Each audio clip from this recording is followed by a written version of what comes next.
All right, everybody, welcome back to the House of Rivalry. We're rattling off videos pretty quickly here, and it's good for the growth, being able to, get more people into the house. But before I go any further, this is my wonderful co-host.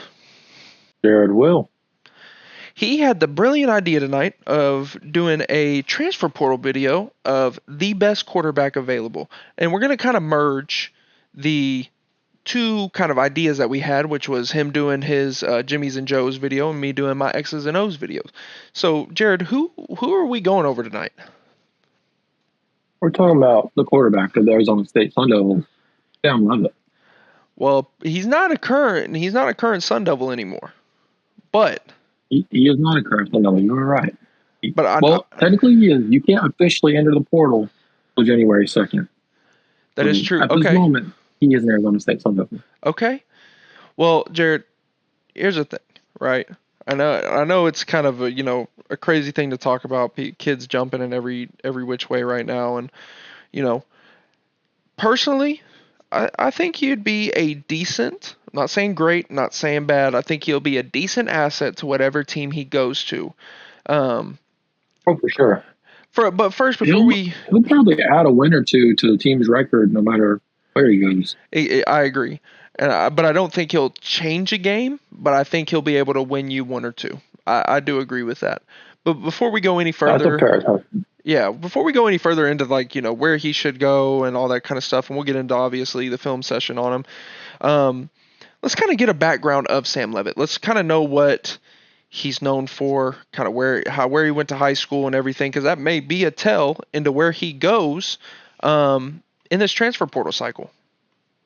Jared has got it up for us. Now, Jared, this is your thing, Jimmy Jin Joe's. This is your thing, man. Let us know about Sam Leavitt. Let us know. As a recruit, he is out of Westland, Oregon, which is just outside of Portland, which is no more than probably about 50 miles from Eugene, Oregon, where, of course, the Oregon Ducks play. Okay. And he was a 4-star recruit coming out of high school, top 400 player across the nation. And he signed with Michigan State coming out of high school. At Michigan State, he played what looks like one game, maybe two, in a reserve role. Didn't have the craziest of stats. And he entered the portal as a redshirt freshman. And he committed to Kenny Dillingham in Arizona State. Yeah, as you can see, he's had a pretty good career. Yeah, the stats weren't all that great this year because he was sidelined with an injury, I believe, after week 7 or 6. Yeah, well, I mean, and we know how he was last year, right? Obviously, Arizona State going to the CFP, 100%. Making a run there. I mean, they got shut down by Texas in that first round, but I mean, they weren't far off from winning that game, anyways. So I think the biggest question, right, when we look at kind of how he was at Arizona State. Naturally, with an injury this year, it kind of hurt him a little bit in that sense. But where would you kind of put him in the categories of kind of what's your top 3 to 5 schools that we should look for? Obviously, we talked about it before, but and we're kind of on the same page on that. But I don't know if you'll throw a curveball at me and randomly change it. But kind of what's that 3 to 5 range that you think schools we should look for are? Well, being a kid from Oregon, I'm going to say Oregon. You got Dante Moore entering the draft potentially. I think he will. He's being mocked inside the top 5. Definitely a top 10 pick. I've seen him mocked as the highest as the number 1 overall pick. Okay. And then you got Miami, Carson Beck, out of eligibility this year. You don't really know who their backup quarterback is. I believe it's Luke Nickel, who's a freshman from Milton, Georgia. He's a great player and all, but he hasn't been tested Power 5 level. Yeah. And then I really like LSU as a potential landing spot. Lane Kiffin, the quarterback whisperer. Mm-hmm. I mean, the best quarterback on their roster is Michael Van Buren. Garrett Nussmeier wasn't what people thought he was going to be. Yeah. And then Michael Van Buren was just let's plug him in and see what he's got. And he didn't really elevate the team. I'm gonna throw a curveball at you. Okay. Because we're sitting here talking about maybe LSU. What happens if Bryce Underwood gets thrown into the mix? What happens if he comes into the transfer portal? What are we thinking there? Do we still stay with the LSU pick? Possibly Sam Leavitt can get in there, or do we think that the Bryce Underwood saga goes down to LSU. Naturally, this isn't the Sam Leavitt talk that we were on, but I mean, obviously, right? You're saying LSU for him. Obviously, we talked about Bryce Underwood in the whole Coach Right. Moore situation, and obviously LSU was a big name because that's who he was recruited or committed to for the longest time, right before signing day, and when he flipped to Michigan. Do you think if Bryce Young comes into it, do you think there's any factor there? Um, I counter your curveball with a curveball of my own. Okay. What if Kenny Dillingham goes to Michigan and him Mm. and Sam Leavitt just reunite there? Oh, so could we possibly, right, be seeing a premature transfer portal jump out of Sam Leavitt to then see Kenny Dillingham jump to Michigan and then him follow? I think we would need to see Bryce Underwood exit first for that to take place. I mean, a new coach and Kenny Dillingham coming in, his that quarterback's already in the portal. I mean, Bryce might jump either way. I mean, it's kind of one of those He might. situations. But okay, so we had LSU, we had Miami, we had Oregon in there. I know there was two more we talked about. One of the names I threw out there because personally I think I like it a little bit. Um, what was that? What were the other two that you had for us? Indiana and USC. Okay, I love the Indiana was mine one, right? Like I love that. I think Kurt Cinetti can really bring in. He's brought in, he brought in Mendoza. He was able to make do his first year with their quarterback that they had. I don't know who it was, but he was able to bring in Mendoza. Curtis Rourke. Yeah, and Rourke now actually plays in the CFL. I don't know if a lot of people knew that. Um, Funny enough, when you play in these leagues that I do, you find out a lot of stuff. But neither here nor there. So I think Kirk Cinetti can bring in Sam Leavitt and make him, into a good quarterback, kind of like he did with Mendoza. Obviously, Mendoza Mendoza through. was pretty solid with Cal. I know he was, and obviously he beat on your Tigers. I'm not gonna, but no, I like the USC too. Not as much kind of as the other ones. I do think Lincoln Riley is gonna have his hands kind of in any type of quarterback that there is in the transfer portal this year. I mean, he's known for producing really really good quarterbacks. I Baker, Kyler, Jalen, you know Caleb Williams. The list goes on there. And Maeva looks really good under him. Yeah, like so. Obviously, there's that. Man, I don't know. I Whenever think Coach gets him, he's looking at potentially 2 years with him. that He's a that is redshirt true. sophomore. That is true. I think It might not be a 1 year impact. It might be a let's build him up for a year and really go after it with him in his senior year. yeah, because I do feel like the quarterback class this year is pretty stacked. I think the next year's quarterback class is probably the most stacked it's been in a long time. Um, we will see multiple quarterbacks come out that, quite frankly, NFL teams are kind of already starting their rebuild right now for those guys. Um, so we'll see. But yes, I do think that Sam Leavitt, I don't think he'll be a game changer for you, but I do think he'll win one or two games that you weren't supposed to win for you. And that could be huge for Indiana next year. Without further ado, are we ready to give the people what they want? Man, come on now. We went over to Jimmy's and Joe's. Let's go over to X's and O's. So, okay, everybody in the house, we don't know how well this is going to go. We're going to do it as best we can. You're going to hear me tell Jared to, pause, rewind, pause, rewind. Okay. But I want y'all to be able to see. I watched a little bit of this video before we started this.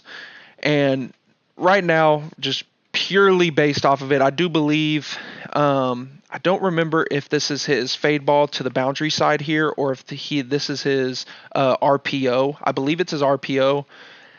Naturally, right, it's going to be an RPO to the left. It's going to be a little bubble screen. Naturally, you have the numbers already, right? Everybody's head up. You got trips to the left. You got two corners, and that free safety is going to have to come down.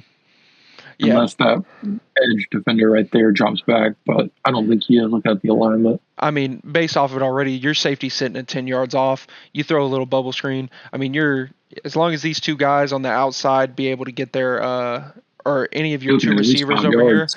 yeah, I mean you're at least looking at 5 yards. So Jared, let's roll it. I believe this is the RPO play if I'm right. Yep, there it is. Bang, right up the middle. A tunnel screen there. Yep. I mean your safety over commits too far into the trip set. So I mean there's nothing really special on that one. It's just a basic good read that you're supposed to make as a quarterback. See, Kenny Dillingham likes the trips formation.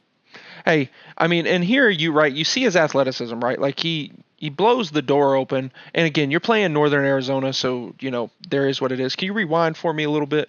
Um, but right, like everything breaks down. He takes off, finds the gap, and he's gone. Like, You know what he kind of looks like right here? huh? That was like Bo Nix. I could see it. I like it.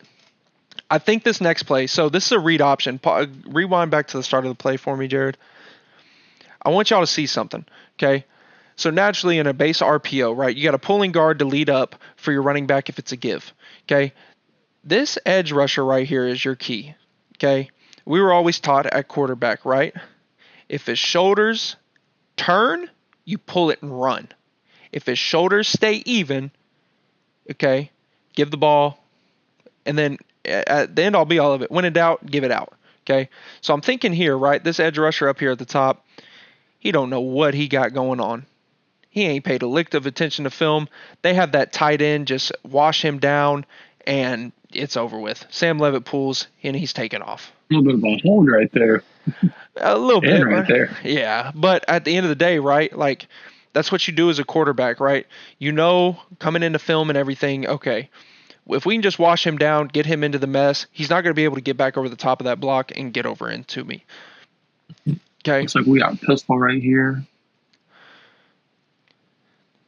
Nice. What do you see, Caleb? Man, it's just a base kind of twins look here. Obviously, you have your tight end off ball. You have your top receiver on ball. I believe this is a fade ball up to the top. Naturally, any quarterback sees this, he starts salivating. It's a one-on-one situation. Give your receiver a chance. Make it a good ball and let your playmakers be playmakers. And if you play it right here for me, Jared, you're going to see exactly that. Good ball placement, letting his playmakers make plays. It looks like Jordan Tyson, one of my favorite prospects of this year's draft. Can't wait to get that video out to y'all. Yep. One-on-one, off his back shoulder. I mean, that is just a beautiful ball. I mean, you can't guard. You can play as best as defense as you can, but you cannot guard a perfectly thrown ball. And that's exactly what that was. With two guys in his face off a blitz, he was able to deliver that onto the sideline in the corner of the end zone, and it's just a beautiful pass. I love it. All right. This clip is definitely from this season. I know because they played at Mississippi State, and they actually lost this game. They did. I mean, you get a Trey left look here into the field. Again, Kenny Dillingham, he's really good as a coach. So obviously he gets paid to do this.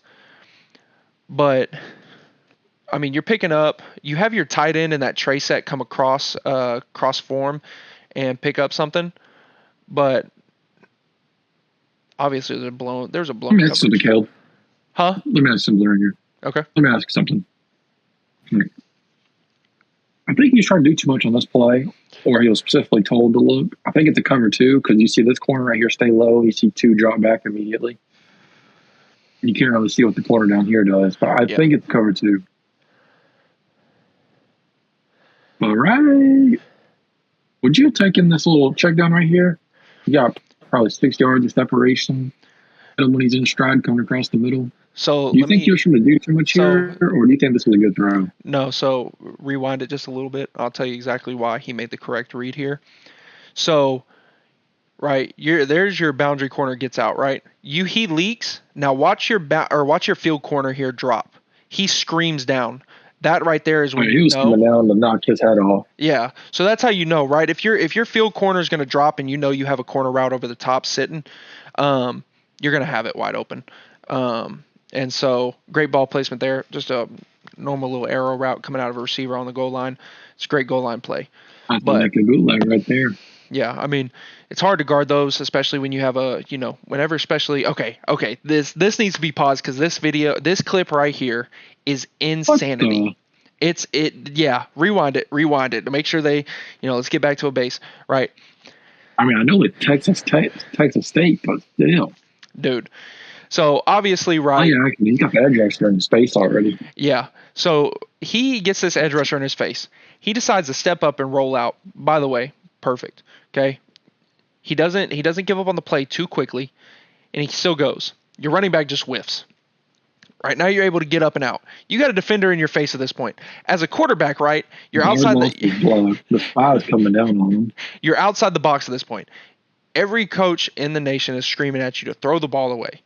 This right here is why we say he'll get you 1 or 2 wins. It's because of plays like this. He'll give you 1 or 2 of these a season, and it'll be a touchdown. Boom. Then the receiver's just an athlete. Well, Right? I don't think every wide receiver is making a play like that. No. That's Jordan Tyson. That's why he's going to be a top 10 draft pick. But the thing I say to that is, that's still a first down either way, right? I can't wait to break this film down. Yeah, either way, it's still a first down, and you move the sticks.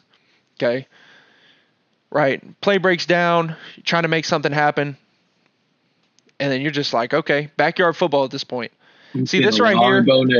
This right here is athletes, right? You just let your athletes be athletes and your playmakers be playmakers, and that's exactly what he plays like. Just a tush push. That's fine. Good job. You got your button pushed. Cut the audio. Be careful. So they can hear you more clearly. But he just like the thing about Sam Leavitt that I like is he knows when to pull the ball down and get out of trouble, and he knows when to keep his butt in the pocket and make a play. Right? Like, it's just play breaks down. You're able to put it right in his chest, and you completely flip the field just off of that one play. And frankly, I love it. Okay. Just a great thrown ball. Obviously on that ball, I'm wanting that kind of at the front pylon. That's at least what I'm telling my kids that I coach. Like, I want it on the front pylon. Rewind this for me, because TCU is not terrible in the secondary. Obviously. I don't know. Obviously, this play does not reflect that, but I think it was a man free look off of what I saw. It's just a straight man free. You look at your opportunities, right? Your free comes up over here. He's playing too far over the top, and so you're going to have that. Again, athletes being athletes.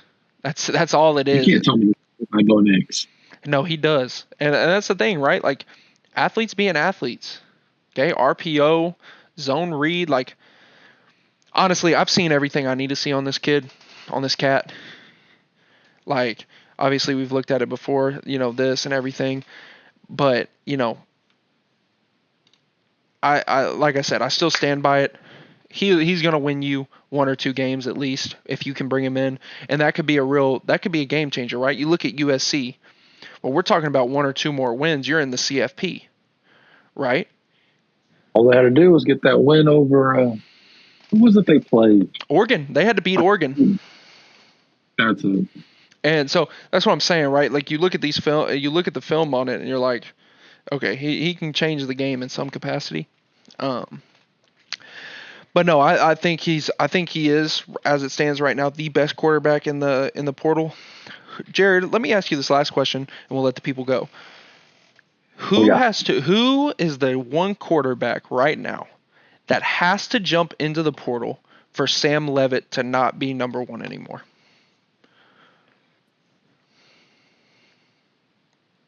I think I'm going to go with a similar quarterback in his. No, scratch that. There's 2. Okay. Maybe 3. Okay. So there's 3 quarterbacks that if they jumped in, and Leavitt would not be number 1. Okay, let me hear. Lenore Sellers. Okay, but how now? I can see it after a 5-7 season. Okay. South Carolina. What's your percentage? There was talk he was going to enter last year. What's your percentage on Lenore Sellers jumping? I think it's 50-50. Okay. Who's the other 2 you got for us? DJ Lagway. Even after this past season? He's got all the talent in the world. former Gatorade National Player of the Year, 5-star quarterback, Okay. 5-star plus quarterback. Okay. I like it. I like it. Who's that last one you got for me? Bryce Underwood. Yeah. I'm trying to sit here and think because I obviously I'm asking you this question on a whim. We didn't talk about this one, so it's all freestyling it and seeing and thinking. There's one quarterback, right, that I think. I forget somebody. Well, I don't know if you really think about him. I think he has the. I did think about Josh Hoover. Let me throw that out there. Yeah. Another person I could see, and it all depends, is, and I could be wrong, but I believe he has at least one more year of eligibility. He had a strong showing at the end of the season, and it is the quarterback that suited up for your Auburn Tigers at the end of the season. And again, I could be wrong. I don't know his eligibility. I don't know any of that. Okay, but he does have. If you're talking about Ashton Daniels, he does have 1 year left because he did redshirt this year. So that is my one quarterback that I sit here and I'm like, now here's my reason, right? You think he would be better? Hold on. Sam Leavitt. Let me give you my reason. Okay. Look at his two games that he played, like 2 full games he played, right? Now this is where you can help me out here. He looked okay against Bama. I think he looked terrible against Kentucky. Granted, that was Hugh Freeze calling plays, and our offense really. But that's what I'm saying. But this is what I'm going. saying. Look at how he did against Alabama, and yes, you think he did okay, and that may just be through rose-colored glasses because that's your team and everything. But I think under a good offensive coordinator, I think he could possibly do some damage. I really do. Now, I think it's I don't think there's going to be a better quarterback in the portal outside of possibly Bryce Underwood. But Bryce Underwood, to me, that's kind of like your creme de la creme. I want something a little different, like an Ashton Daniels, right? I think, Norris Sellers. I don't think he'll jump. I really don't. I'm going off of somebody that I think will jump, and I do think that Ashton Daniels will jump. I think Deuce Knight will be. Oh, he's 100% jumping. So that's what I'm saying. Deuce is starting, or we're bringing in Byron Brown. That's pretty much what's going down to. I think Ashton Daniels next year, if he jumps, will have a better season under the right coaching staff than possibly Sam Leavitt could have next year, depending on where he goes. Where would you see Ashton Daniels go? I could see, you know what I could see? I could see Ashton Daniels going right into the Big 12, maybe to, I got one for you. No, I got one for you. Okay. Georgia Tech. Haynes King is basically the same quarterback. Ashton Daniels is a little bit more athletic and a little bit more faster. Might even have a stronger arm. Yeah, I was thinking either Big 12, maybe the ACC. I wasn't thinking he'd jump to an SEC school or to a Big 10 school, but I do think he's going to drop. He's going to go to a school that he knows that he can succeed at, and I think Ashton Daniels will have a really good season. I like Georgia Tech a lot now that we think about that. Yeah. So I mean, the offensive system is going to be different with Buster Faulkner now being the OC at Florida. Yeah. After these past 2 seasons at Georgia Tech, but I could really see Ashton Daniels taking off at Georgia Tech and possibly playing himself into a day 2 draft pick. That's what I'm saying. I mean, and again, he did great at Stanford. Let's be real. He did not look great. No, and that's what I'm saying. Like, obviously, right? He's not just a quarterback. He's an athlete. And, right. He didn't blow the doors off of anybody, like, when it comes to how he did in his games at Auburn. But he showed Vanderbilt game. Amazing. But again, there was flashes, right? There was flashes of something when you looked at it, you're like, oh, timeout. And it made you pause because you're like, hold on, timeout. So that's my pick. I think, obviously we got too far off on the Ashton Daniels talk, and we can do that literally all the time. That's what we do. But no, Sam Leavitt, again, I think great off the script. Hey, that's what talking about college football is all about, ain't it? That's all it is. It's just talking about good quarterbacks got to operate off script. Hey, speaking of quarterback video, you got to go off script sometimes. Exactly. Come on. You know what I'm trying to say. But Jared, I mean, we we covered the best quarterback in the transfer portal as we speak. Is there anything else you have for the people as of right now? Or Be on the lookout for the best running back. okay. Oh, like we said, now, okay, this video will actually be edited. Okay, so it won't look as clunky and everything like that. It will be trimmed down. All the fat will be trimmed off of it. Shout out, Emma. Yep. Shout out. But we're still going to give y'all individual pieces too. We're still going to give y'all individual film sessions and recruiting. But we like the idea of being able to merge the two together. I think that's fun. Think that keeps Jared and I, bouncing off each other, so we get y'all talks like this. But Jared, maybe we should just be able to go at it. I mean, possibly. I don't know yet. Two's better than one. Hey, if you ain't, but hold on. I don't know what I was gonna say. I really don't. But hey, yeah, you lost me there. But hey, it's fine. Jared, do you have anything else for the people? I mean, just be on the lookout for that next video. We appreciate y'all watching. Hey, indeed, like we said in the last video, we're in a shack right now, right? We want to get up to a mansion eventually, and that only starts with y'all. And we would appreciate the likes, the follow, the subs, the comments, all the things that come with it. We'd appreciate all of that. But definitely subscribe. Yeah, hey. But Jared, if you're good, I'm good. I'm good, Kalo. Hey. And with that, make sure you love each other. Make sure you tell the people that you love them. And in case we don't see you, good afternoon, good evening, and good night. Good night.